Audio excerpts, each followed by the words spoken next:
right. Should be live. Pull it up on my phone.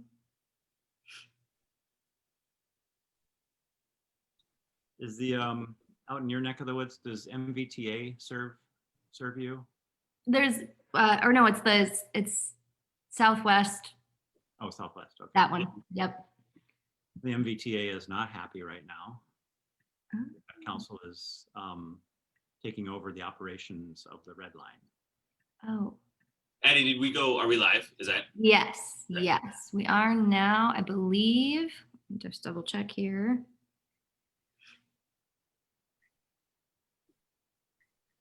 Okay, we are good to go. So thank you everyone for tuning back in for our weekly town hall series, virtual town hall series. This is our last one with guests. It's just me next week. So this will be very, very fun. And I'm joined by two of my favorite people in the Minnesota legislature. One I work for, so I'm biased, but Representative Brad Tabke, who is the vice chair of the House Transportation Committee, and Senator Scott Dibble, who is the ranking minority leader in the Senate Transportation Committee. Do you guys want to just introduce yourselves and where you represent and how long you've been in the legislature? We'll start with Scott. Well, thank you so much, Addie. And I am Scott Dibble, state senator. I live in Minneapolis. I live right in the heart of Uptown. And I represent most of Southwest Minneapolis, and then a little bit of downtown, a little bit of south. So for folks who are familiar with Minneapolis, basically if you draw a big square around the chain of lakes in the southwest quadrant of the city, that's pretty much my district. And I've been in the Senate since 2002 or 2003, elected in 2002. Before that, I was in the House for one term, 2001 and 2002. And I, like you said, I serve as the Democratic lead of transportation. But when we elect you and you coming in as part of the new DFL majority, I hope to chair the Transportation Committee. So I'm really, really excited.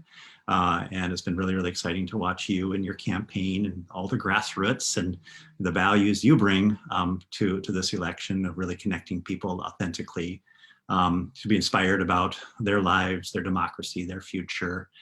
What that means in terms of participating in our elections. So I'm really, really honored to be a part of this conversation. Thank you so much for being here and lending your time and expertise. Brad. Hey, thanks, Addie. Thanks everybody for being here. My name is Brad Tabke. I'm state representative from Shakopee. And so I got elected in 2018, vice chair of the Transportation Committee. And so we work a lot on transportation and infrastructure things.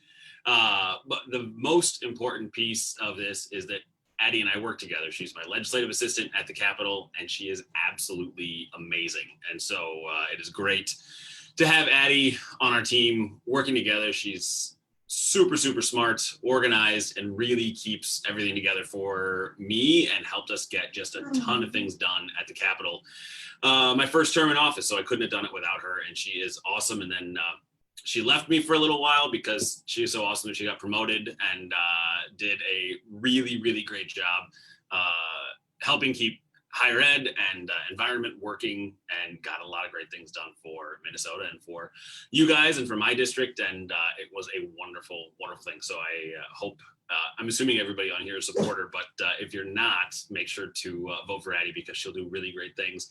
And then all the things that we passed in the House, which are really important that we were unable to get passed in the Senate this year, she and Scott will work together to get those things done. And so we can move Minnesota forward. So it's a really, really great thing.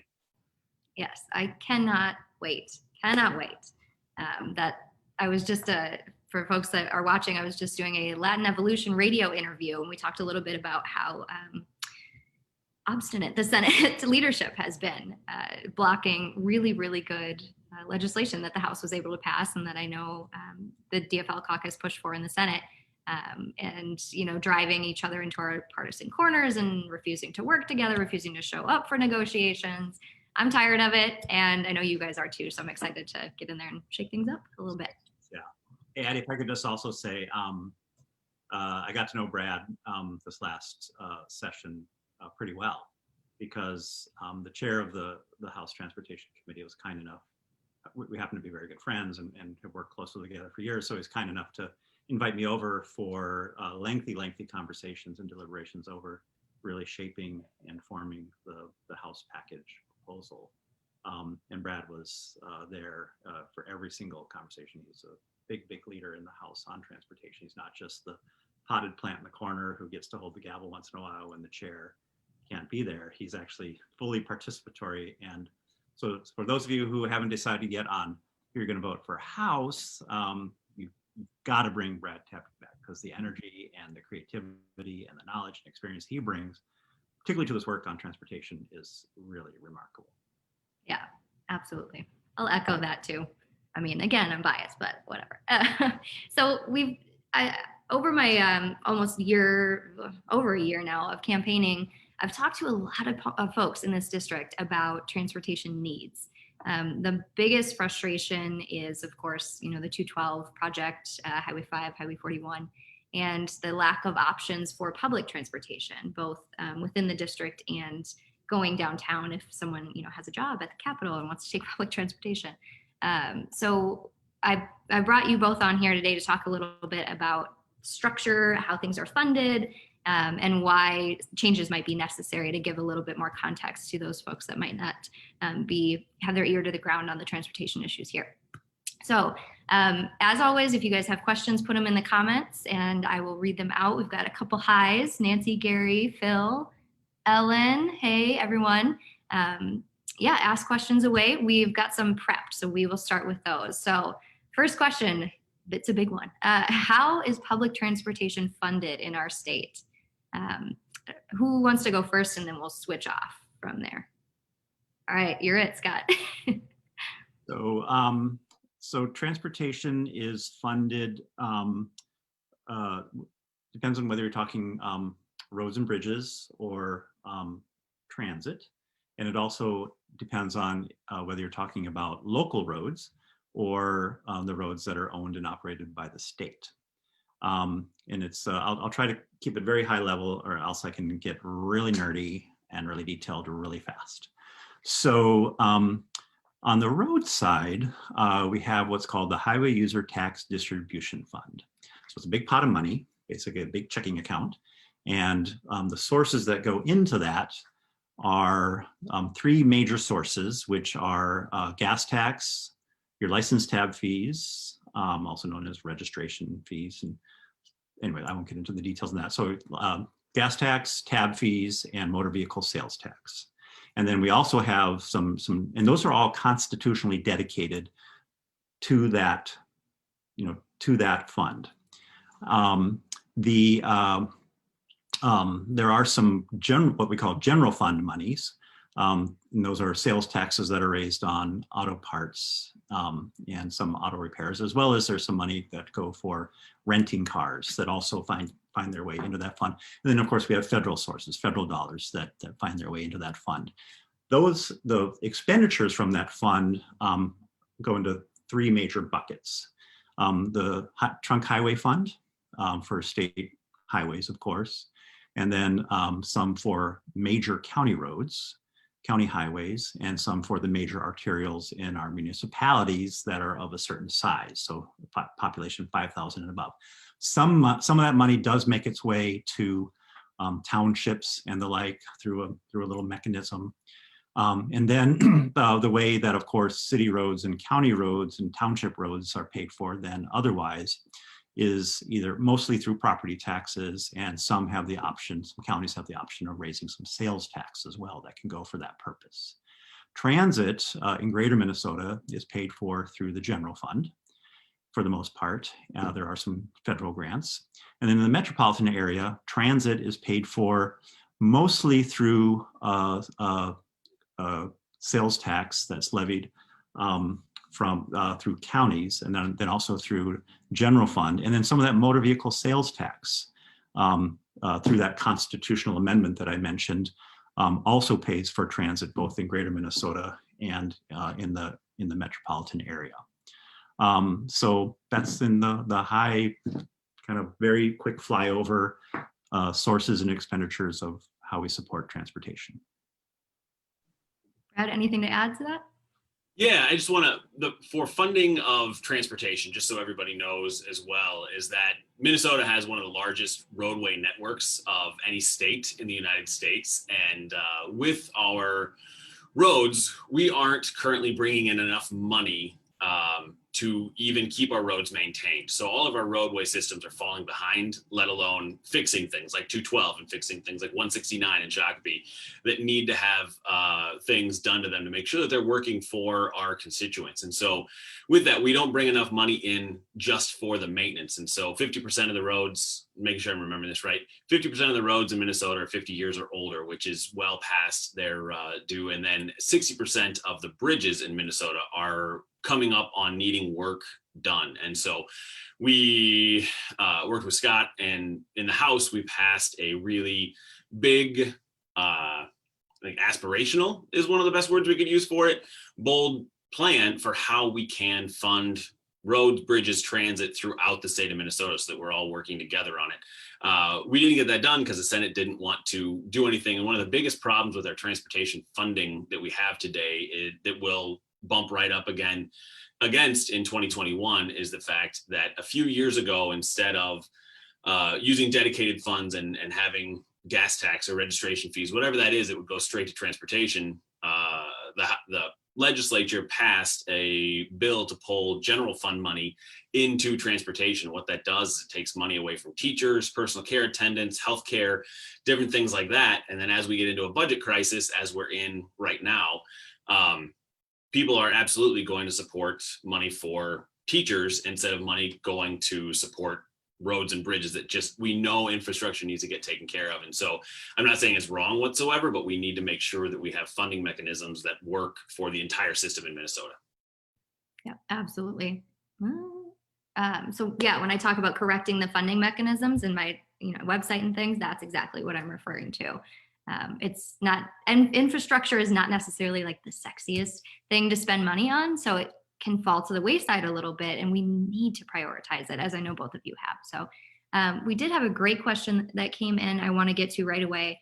The expansion of 212 to 4 lanes west of Cologne, or west to Cologne, was just announced that we received the funding for it, voted on by our county commissioners. They apparently made that happen. It was announced in the Chaska Herald, I think 2 days ago. Will the new bonding bill that you guys just passed help with financing that, or will that bonding stuff be used for other transportation issues in Carver County? So as far as I know, so the bonding bill, and from the legislature's perspective, we tend to at least try not to say, hey, we're going to pick this project here and this project here and this project here across the state and say these are the ones that are going to be funded. This bonding bill required quite a bit of that in order just to get passed, which is frustrating and not the way we should be governing, I don't think, but it is what it is. And so I don't believe that the 212 project was in the bonding bill at all.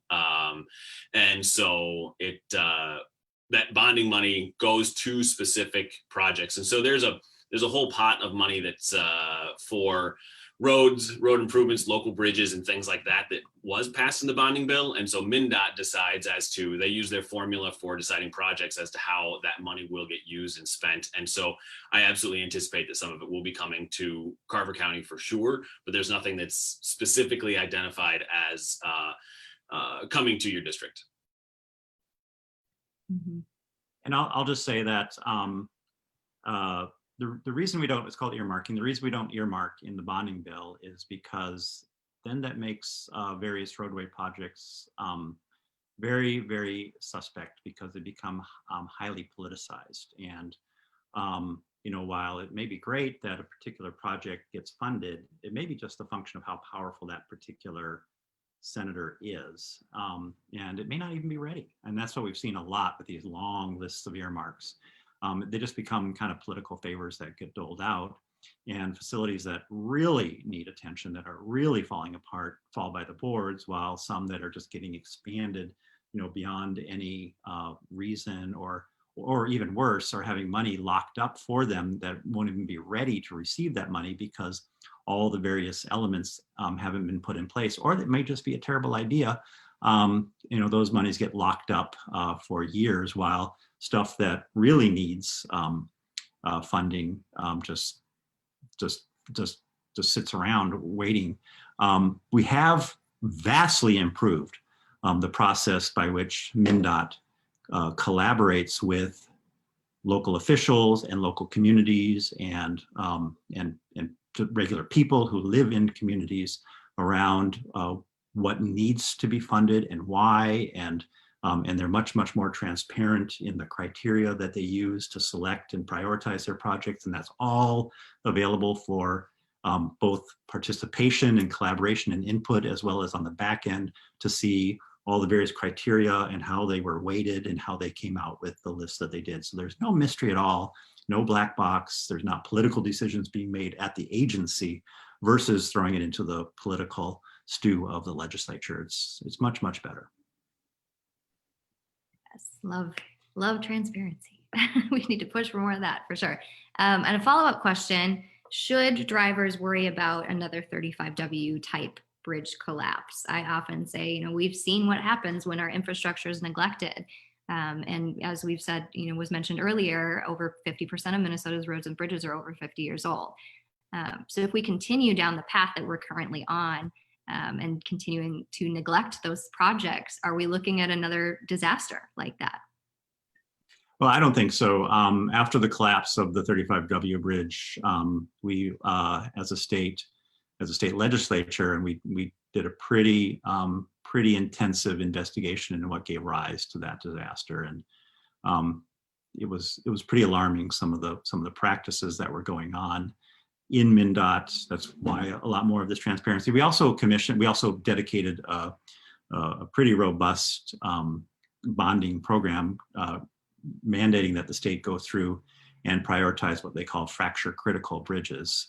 And I think we've addressed all of the fracture critical bridges. And what that means is, as was the case with 35W, if any one element, there was no redundancy in these bridges in terms of the architecture, the structural architecture. So if any one element failed, the bridge would fail entirely. And so those fracture critical bridges have all been addressed. And then the second tier was the structurally deficient bridges, which have just had a lot of deferred maintenance and really needed some robust and immediate attention. And we've gotten through pretty much all of that list as well. Those are all the state bridges. However, we still have thousands of bridges that are just, wearing out, that are owned at the county, municipal, and township level. And so that's our next challenge. I don't think any of them are ready to fall down underneath drivers, but what we might encounter are bridges that are barricaded and causing a huge detours and things like that. That is something that may be a problem if we don't fund our transportation system. And one of the biggest, most dangerous bridges that we had in the state of Minnesota right now that we know of, at least, the Kellogg Bridge in St. Paul that goes past Xcel Energy Center. That was one of the reasons why the bonding bill getting passed was so important, because that's a huge project that's just not, that's a regional, statewide asset that we need to make sure stays functional, because that's a really important piece of things. And so the Kellogg Bridge is in just really bad shape right now and needs to get fixed, and should have been fixed many years ago. But and so that's why getting the bonding bill passed was really important. I'm glad everybody came to the table to do that. Yeah, absolutely. So our next prepped question here. We've talked a lot about, actually I was at a forum a couple weeks ago, and the Met Council question came up, and it was shocking. We didn't really talk about that on the phones a lot. So for those folks who are interested in that, let's talk about it a little bit. So how does the Met Council work with our regionals, whether it be Southwest Metro Transit or MBTA, whatever it might be? How does the Met Council and the regionals work together, or not together, as the case may be? Yeah, I'll start off with this one. So we are really lucky down here. So your district, Addie, and my district are both served by the same person. She's Med Council rep is Deb Barber. She's from here in Shakopee, and she's the transportation chair at Met Council. And so she works really closely with a lot of different folks. There's a whole bunch of politics, I guess is the best way I can say that, in as that not to necessarily use that word as a pejorative, but it's a lot of politics involved with the folks and how services are delivered across the entire metro. And so some folks feel that they are not as well served as they should be, and that the suburbs are getting a lot more financing and money than the rest of the metro is, and vice versa as well. That the suburb, so we have in legislation is called opt-outs, and so communities who didn't want to be served by Metro Transit could pull out of the Metro Transit system, and it's too much to talk about today whether that's the right thing to do or not. But so they work very closely together, and everybody is under budget crunches this year. We had a plan that we passed in the House that Scott and I worked together on to really do an incredible job of funding our transit and making sure that we had bus rapid transit that was up and functioning to get folks from the suburbs, that they can use transit and have that available for communities like ours. It would also boost up the local bus services that were there, and it would fund those. And so it was a really important thing that we wanted to get done desperately, but we had a lot of folks that just anytime you talk transit, anytime you talk equity in the Senate, that just shut down and refused to talk about those things. And so there's a lot of work that has to and can be done around this issue of funding and how we fund transit throughout the state and throughout the metro as well. So that's something that I hope that we are really able to work on a lot in 2021. And I'll just say, for those who don't know, I'm a suburban kid. I graduated from Apple Valley High School. And while things aren't fantastic today, back then it was much worse. If you didn't have a car or access to your friend's car or your parents' car, you were completely stranded. And that was really actually my circumstance. And I was a really busy kid. I was involved in a lot of stuff. Not all just within, not all just connected to my church and my school, a lot of stuff that took place across the metro, and I had relatives up across the north side of the river and all over the place, and just couldn't get around a lot. There was nothing. And so we have, the what we call the opt-outs, Minnesota Valley Transit and Southwest and others. And so things are better, but they could be a lot better, connecting people, not just to employment at the core, but suburb to suburb and just all over the place to connect people to their lives and to everything that they do. So the whole opt-out system is, it was born of a time when we paid for transit in the metro area from the property tax, and you paid your property tax, and that all got pooled at the regional level to pay for metro transit buses and shelters and the operation of the buses, the bus system, et cetera. And of course, as was my experience back in the 80s living in Apple Valley, none of that money was finding, even though we were paying it, none of it was finding its way to places like Apple Valley, hence the invention of things like MVTA. So I think we need to look at how well, we do need to function well as a region, and we need to make sure that we're delivering transit in ways that work the best and the most efficient, and serve people the best. Sometimes that is continuing and maintaining the system of opt-out providers, suburban transit providers. Sometimes it's the Met Council coming in and operating some of the larger regional connections, bus rapid transit, LRT, commuter rail, those sorts of things. Sometimes it's some of the suburb to suburb, smaller shuttle type connections. We just need to always be really, really nimble and aware, and really driving towards the best provision of service for the available dollar.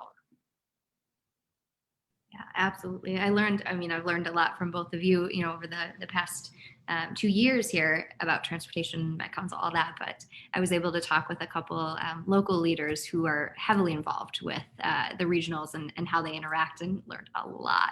We have phenomenal folks in charge in this district, and I'm thrilled to continue working with them and with you guys too. So speaking of the light rail, we did get a question of, are there any plans to expand the light rail, and is there a chance of bringing it out west?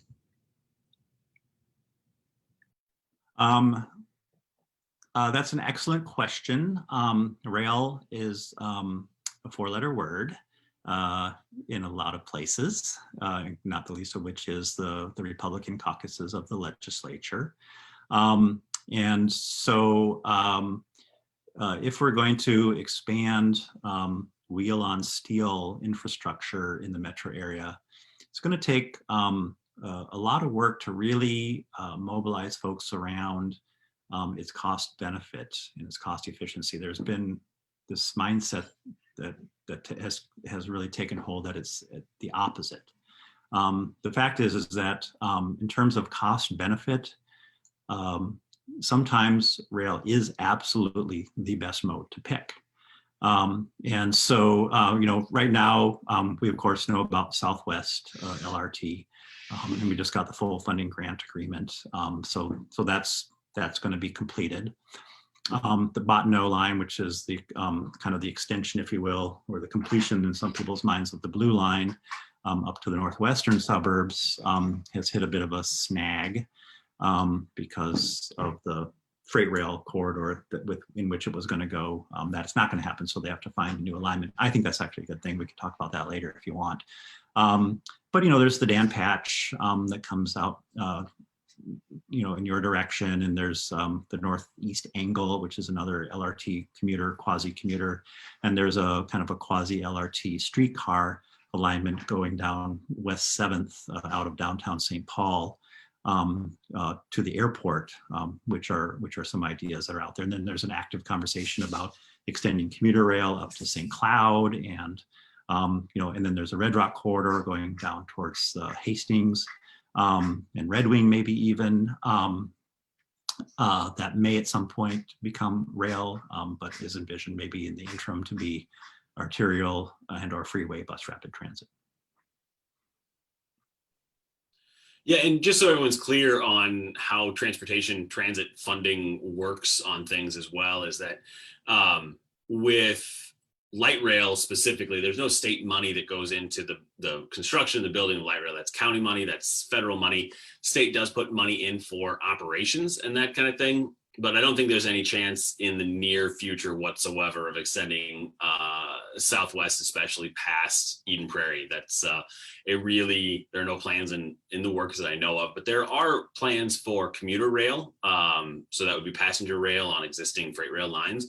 And so I know there are a couple different, trying to remember, coming out into the West Metro that are potential for some time in the future. There's one coming down through Shakopee and down toward Mankato. There's one to head to Northfield and that type of thing. So there are a lot of options that are out there. And as Scott said, that for whatever reason, light rail, as important as it can be and as beneficial as it can be, has become just a political nightmare for a bunch of things. And like when the 169 bridge came through across the Minnesota River into Shakopee, that was built specifically with the idea that a light rail could go down the center of that bridge. And so back in the 80s and 90s, when that was coming to fruition, that was the next generation of transportation and transit at that time. And that it really fell by the wayside politically and is difficult to revive. So there are a lot of great things that can happen. We just need a legislature and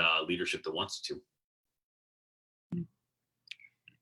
Absolutely. Yep. One of those, many things that becomes a hot button issue when it really doesn't need to be. So yeah, absolutely. So one of my favorite intersections of transportation is energy, and how transportation or the expansion of public transportation can relate to sustainability and green energy. I know both of you are passionate about that as well. So what is the future of public transportation as it relates to sustainability and green energy in our state? So this is a perfect example of why it's so important that we get Addie in the Senate, is because the Minnesota Senate voted, and so did the Republicans in the Minnesota House voted that climate change does not exist, that climate change is not a thing, and not listening to science, not listening to the people of Minnesota, that we absolutely believe that this is important and critical that we work on and get figured out for our future. And so going back to the work that we did in the House together was that we had significant infrastructure investment in electric vehicle systems. And so having charging stations for electric vehicles so that we can really build that system out and make it more useful to the people of Minnesota, as well as air quality and making sure that places where we have just terrible air quality in Minneapolis and other places like that, that we have electric buses that are working through those areas to make sure that we don't have kids suffering from asthma, for example, just because of the air quality is poor in their areas. And so that we continue to focus on those things and work on them. And there's so many, there's the intersection of the transportation segment with energy and climate change is really, really important that we leverage that for making the best decisions for Minnesota. So that's why we need you there, Addie. Yeah, it just boggles my mind. It's just, I think, incredible when I think about the fact that transportation is a larger contributor to greenhouse gas emissions and carbon now than the energy sector. And the pandemic recession notwithstanding, the trend lines were moving in the wrong direction, only moving up. And so it's really my hope that we really put some real enforceable goals in place for the state to drive that trend line down, so that, and we have it within our ability today to bring down the contribution that transportation makes to greenhouse gases, to climate change, but also, of course, to the kinds of pollution that severely harm and impact the public health. Through technology that already exists, some of it needs to be brought to scale and commercialized, but it exists, as well as transit options, as well as land use decisions that we can make around, making sure that people don't have to drive as much or as far, or take as many trips, or maybe could walk or bike in some instances, to really bring down the impact on our climate and our environment from transportation. And so there's, we can think about it in different buckets. What is the energy source that we're going to use for transportation? Hopefully it's electricity made from renewable energies sources, as well as using things like transit, which has such a greater efficiency profile. And then, shorter trips, more efficient trips, communities that function really, really well, are really robust with all kinds of options located nearby. So during my time as the committee administrator for the Environment Policy Committee, we worked on a lot of stuff and we passed a lot of really great bills that all got wrapped up into the Environment Finance Omnibus bill that has still not passed. And that hinged on the Clean Cars initiative. The leadership in the Senate wanted to work in some, anti-clean car stuff and anti-California stuff and, ridiculous political stuff. And it is beyond frustrating to me to have my entire year's worth of work tied up in that one issue and have it fail. So we've talked a lot about clean cars on my campaign, but I want to ask if Minnesota does adopt that Clean Cars initiative, what does that change for the typical Minnesotan? Well, it just gives people more choices of what kinds of cars they can buy. That's really the extent of it. All of this hoo-ha that's been created, all this disinformation, frankly, blatant lies and pandering and fear mongering, and it's really trying to amp up social tension and kind of geographic tension and that sort of thing, and the kind of the breathless melodramatic rhetoric that's used to campaign against California cars and that sort of thing is a bunch of nonsense. Really, all it will do is send the signal to the marketplace that Minnesotans will have options to buy more of the cars that are already on the market, that are fueled by electricity or fueled by electricity and gas combination through battery technologies. In addition, the fact that more Minnesotans will be buying more of these cars, Minnesotans who want them, who can't get them, or if they do get them, they have to go through all kinds of hoops to special order, most of the models that are available for sale and get them shipped in, which is an unbelievable pain in the neck. It'll send a signal to those who are ready to build out the electrical charging infrastructure throughout the communities, that there's a marketplace for that. So you get that marketplace, those marketplace, free market, capitalist drivers, no pun intended, to really kind of put everything in place for Minnesotans to be able to make different kinds of choices and options around the kinds of cars that they're going to drive. Yeah, that was an excellent answer. I don't have anything else to add. Sounds good. Fair enough. All right. So we have talked a lot. Folks that follow this campaign know that I am a pro legalization of marijuana candidate. And the resistance that I've heard to that has mostly been around safety and driving. I know this is probably a public safety question rather than transportation, but if we do, maybe you guys know, if or when we do legalize marijuana in this state, how can the legislature ensure that we are still being safe on the roads?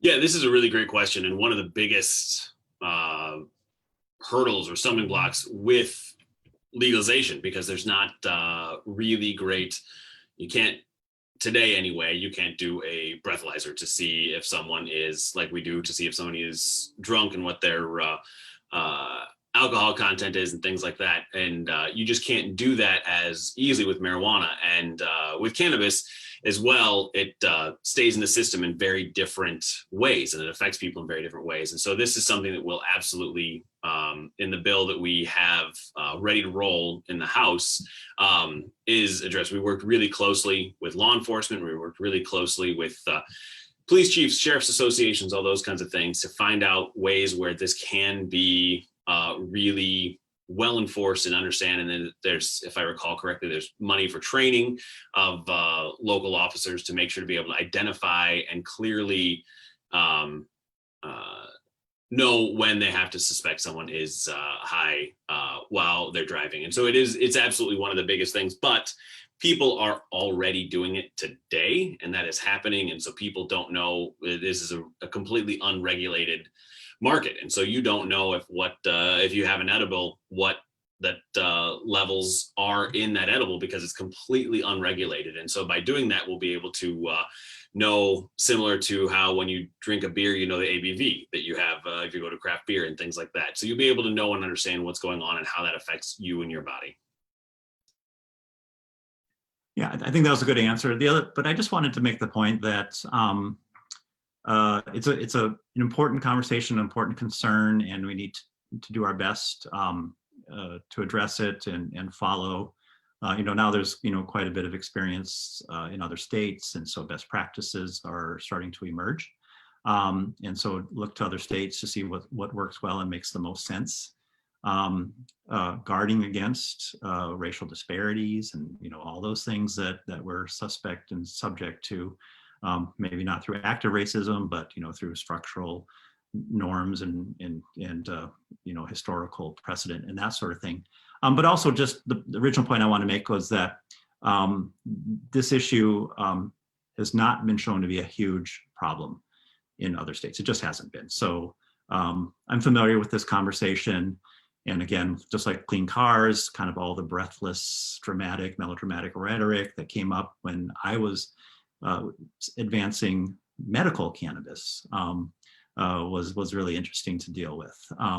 And a lot of it was coming from people who weren't medical experts, by the way, law enforcement, making all sorts of overblown claims around the physiological, psychological, medical effects of marijuana that were just shown not to be true, or to the extent that there was a kernel of truth, it was the result of having misconstrued and taken out of context larger studies. So I will insist, I'm a supporter as well, and I will insist that we stick close to the facts and the science and the evidence and best practices, and we're very, very attuned to making sure that we're not acting in ways that have disparate racial consequences and effects on people's lives. Absolutely, absolutely. I've heard the supporters of it here are interested in legalization, not only for freedom to grow it and use it yourself, but we could tax it and use it to fund our infrastructure, fund our school, whatever it might be. It's a whole new creation of a stream of revenue that we're going to need. We're facing a huge deficit, as you know, in the next biennium to try to climb out of, and that would be a great option, I think, for us. So, all right, moving along. Okay, there's one question in the comments here. We'll come back to that.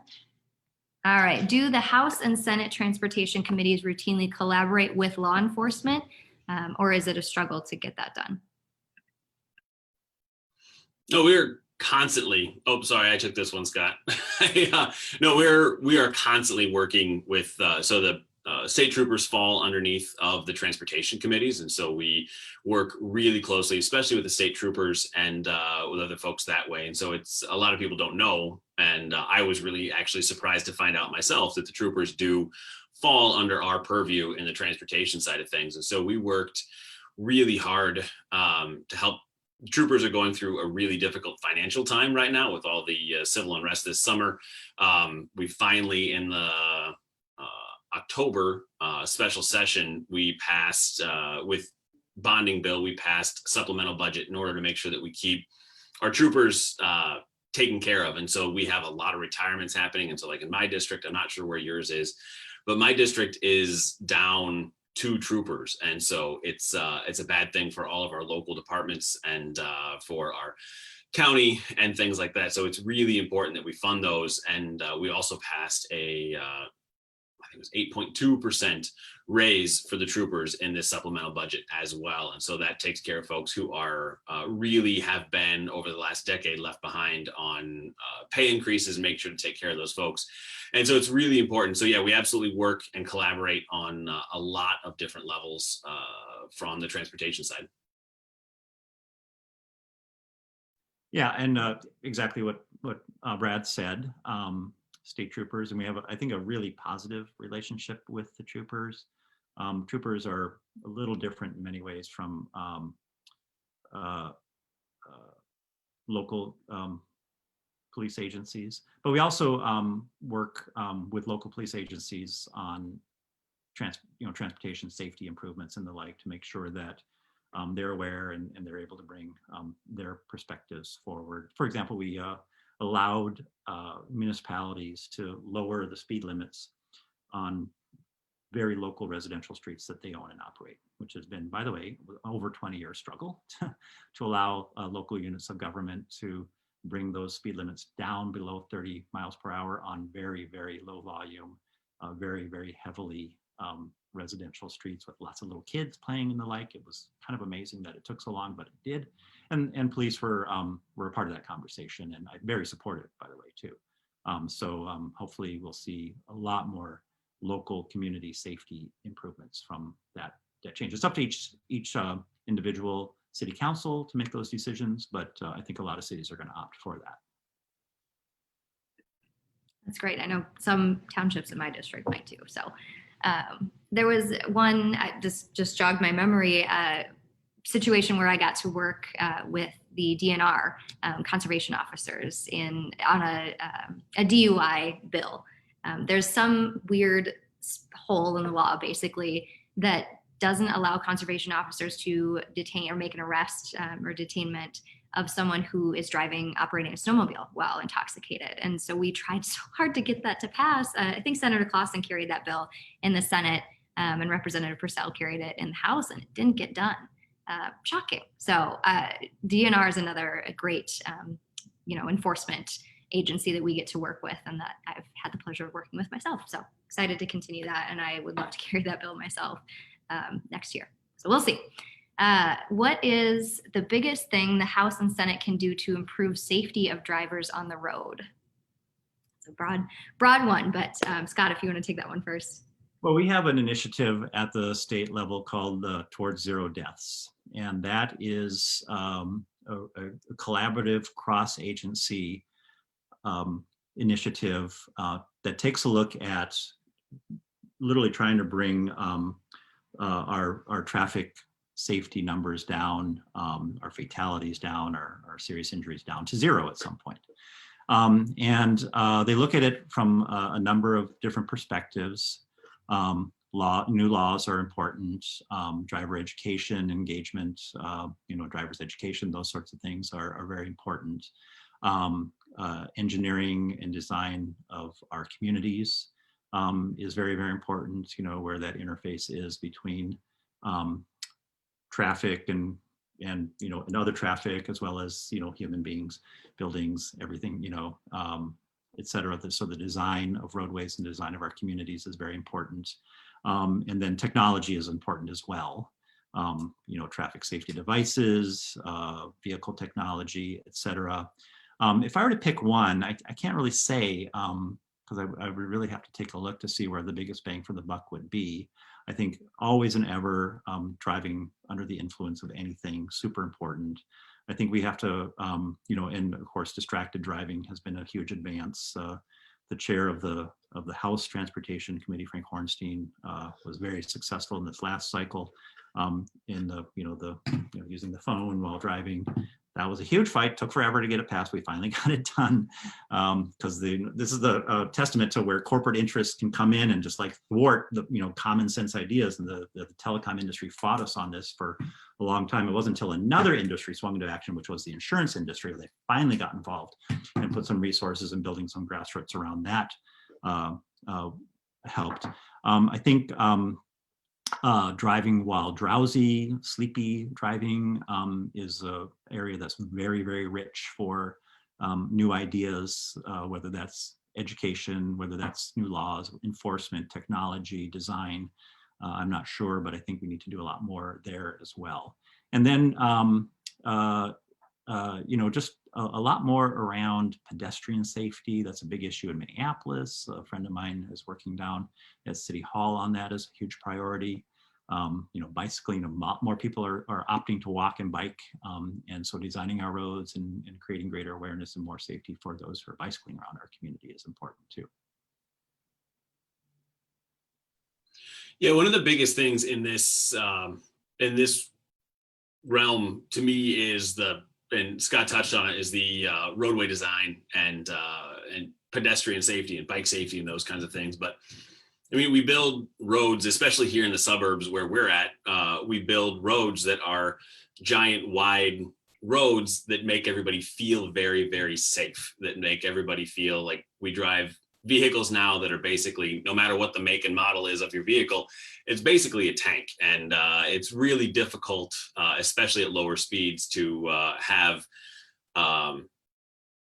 issues where you are going to be severely injured in that vehicle. But people on the outside of that, kids, pedestrians, things like that, are at a much higher risk than they used to be just for using our transportation systems. And so in ways that they want to use it. And so like right now, if we have big, giant, wide roads that feel very safe, that encourages people to drive faster, that encourages people to look at their phone more because they don't feel like there's anything in their way that they're ever going to be distracted by and that they're ever going to hit and things like that. And so we build these really wide, very driver-friendly type roads, but it ends up hurting people in the end. And so we need to make sure that on a local, regional levels and state levels that we are using really great, there's really great movements happening right now around road safety, and that is making sure to shrink the lanes so that they're not as wide, so that people are more focused on their driving and not on, eating a cheeseburger and things like that. So they feel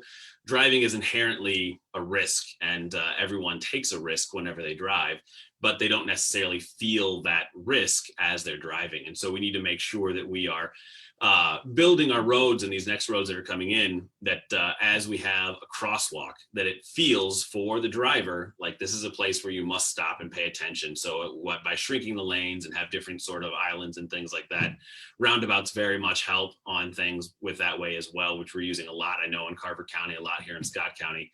And so just making sure that the design and infrastructure that we've got can really, really help with the safety of both drivers and pedestrians and bikers and people who want to use and have more than every right to be able to use that infrastructure. I have a perfect case study to Brad's point. So this year we're actually we're turning in more deaths this year than we have in previous years. So we're kind of busting that towards zero deaths trend line, where it's now going back up, which is sad. And the paradox of that is that it's come about kind of during the pandemic recession, when there's been less traffic on the roads. And so drivers have felt more safe and have been speeding. And the speeding has resulted in a lot more accidents with way worse consequences. And so our death toll on the roads in Minnesota despite lower volumes of traffic, is going up, and it's directly attributable to the amount of speeding that's going on, because drivers feel free and unfettered and safe, and they're hitting the gas. And you know, whether it's single vehicle accidents or you know, accidents that involve other vehicles or other people, it's all it's really a shame to see that kind of tragedy that's occurred this year. Exactly. And I'm going to add another example in here, Addie, just so everybody understands exactly where we're at, is that I think it was last fall, maybe over the winter in Egan, a teenager was riding his bike to school on a lane that the school is on that road, but there was no bike infrastructure. There's no way for that kid to use a trail, use a bike path, anything like that to get to school. And he was, it was just before dawn, and he was going to school for practice, and he was killed because a car hit him. And he was doing exactly what he should have been doing and being very careful. And that was his way to get to school. And we need to make sure. And so we passed Safe Routes to School money and funding. And now there's also more funding in the bonding bill that was just passed for those kinds of improvements as well, to make sure to separate bikes and vehicles and pedestrians and vehicles and those kinds of things. Perfect. All right, so last question, and then we will let you guys go on your way here. While we're on the topic of safety, if we do expand, or when we do expand public transportation options into Carver County, what does that look like as far as both setup? Would it be buses, rail? We've touched on that a little bit. And then safety wise, what does that look like? So that's a really big question that we need to tackle. Like right now, there's we need to make sure that we are using all of our resources wisely and making sure that we are doing that and in ways that make sense. And so with that, there needs to be a demand in order to make it work and make it make sense. And so I'm a big fan of incremental development of transit. There's got to be some, like with Southwest Light Rail coming through and making sure that we're doing that. So over the course of the last 10 years or so, I used to be the mayor of Shakopee, so I worked really closely with Carver and Chaska and Chanhassen and those folks as mayor. And at that time, we were working with Southwest Transit really diligently to expand and move where there were ramps for people to park and rides and make sure. So we need to build out those infrastructures first, and then make sure that people know and understand that this is the way we can do this, and this is the way that can make sense, so that you can hop on a bus and get downtown, or hop on a bus and get to Eden Prairie, or wherever you want to go on that route, and so that we make sure that those things make sense. And so here in Shakopee, we started up with MBTA a 495 route, which is from hourly service for all day, every day from Shakopee to Minneapolis, actually Shakopee to Mall of America, and that connects then within the greater system, and that has had really great success in getting people to and from work and people to and from destinations in those nodes. And so that kind of work has to happen to make sure that we are going to be able to get to the next level. So I didn't exactly answer your question because I don't think we know yet as to what that can and should look like, but there has to be demand, and people have to say, this is what we want to do, and this is what we want our state to be working with us to get done. And I would just say that's exactly what I love to hear. You know, I can't sit on, you know, if I'm the chair of the Transportation Committee in the Senate, knock on wood, you know, I don't want to be the guy who's telling, you know, Carver County or Scott County or anyone exactly what their transportation infrastructure and transit infrastructure is going to look like. I do want to engage in a conversation around criteria and values and principles, so that we're serving people who need mobility, who need access, who need opportunity in their lives, and we're not just simply reinforcing patterns that keep those who already have so much, you know, gaining even more. You know, and that's been a model in the past where we just kind of reinforce the kind of existing power structures through things like public works and infrastructure investments. And so those, you know, who have big cars and can afford to fill up their tank full of gas every day and drive into downtown and go to high paying jobs, and they get more and more and more infrastructure to benefit them. We need to build the kinds of communities that are holistic and healthy and inviting to seniors, to students, to people of color, and in ways that really preserve and sustain our environment for ourselves and our public health, as well as making sure we're passing on a community and an environment that serve future generations well too. So those are the kinds of things we try to build into the criteria, the values that prioritize how we make those decisions and allocate those resources. That is the kind of world I want to live into. And that's the kind of legislature I want to be involved in. So I'm looking forward to it. Well, I know you both have elections to go win, as do I. So any closing remarks? We'll start with Scott and then go to Brad, and then I'll close up. Well, I'll just come back to my opening statement, and that is that to those who are listening, we need Addie in the Senate, and hopefully, Addie, you're going to serve on the Transportation Committee and be one of my superstars. And it feels really good out there. Rock star candidates and challengers like Addie are doing extremely well. But we felt really good about the election 4 years ago too at this time, and it turned out differently. So we just need to sustain our efforts, and that means that we engage. Everyone says there aren't any undecideds out there. Well, there are. Number one. Number two, there are people who debate whether or not to even vote at all, and so we need to have those kinds of personal interactions and conversations. Just meeting people where they're at and engaging them in a conversation and sharing your own perspective and a little bit of your own heart goes so far in really letting people see the possibilities. So let's do this.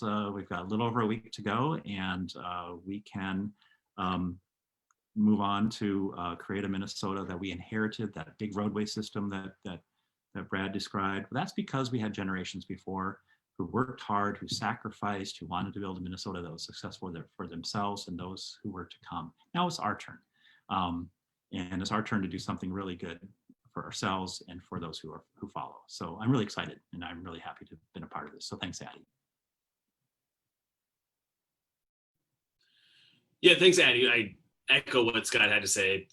This is really great. It has been such a pleasure just watching you as a candidate grow and evolve, and just how much you love and are connecting with your community. And I really hope that translates to your constituents, to make sure that they are getting out, and your voters, that are getting out and talking to their neighbors and talking to their friends. Because while I don't know there are that many undecided folks at the presidential level, but people haven't gotten down the ballot yet. And so that if they haven't voted yet, they probably haven't looked at the next races that are coming down the ballot. So making sure that everybody knows that you are running for the Senate. So talking to your friends, talking to your neighbors, making sure to get that message out that Addie is the person you vote for. I'll be extremely sad when Addie wins, because that means she won't be working with me anymore on that level, but it will be awesome to work with her as a senator to watch all the incredible things that she'll be able to get done in the legislature, just with her power and her ability to lead and knowing what to do to get things done. So I just hope that everybody talks to your friends, at least 3 friends, talk to 3 friends, making sure that you are getting those folks out to vote, and that they know as they're looking down that ballot to vote for Addie and the other candidates that will really work for your district. So it's a really great thing, and I just hope everybody gets out to vote early and get out, if not early, get out on election day, and make sure to tell your friends. Yes, absolutely. Thank you, guys. This was fun. We can do this again anytime. I want to thank you both for not only your mentorship over the last 2 years and your friendship over the last 2 years, but for participating in this today. We're getting a lot of thank yous and kudos in the comments. If you want to go read them after this, I highly recommend it. So I'm looking forward to working with both of you in a different capacity, Brad, and in the next biennium. So those of you who are watching, who are joining us for our 4 o'clock phone bank, I will see you in an hour. And Brad and Scott, thank you both so much for being here. All right. Thanks, Addie. Best of luck the last 10 days. 9 days. 9 days. Sorry. You want to do anything for 9 days. Yes, we get. Yes. All right. Thanks, team.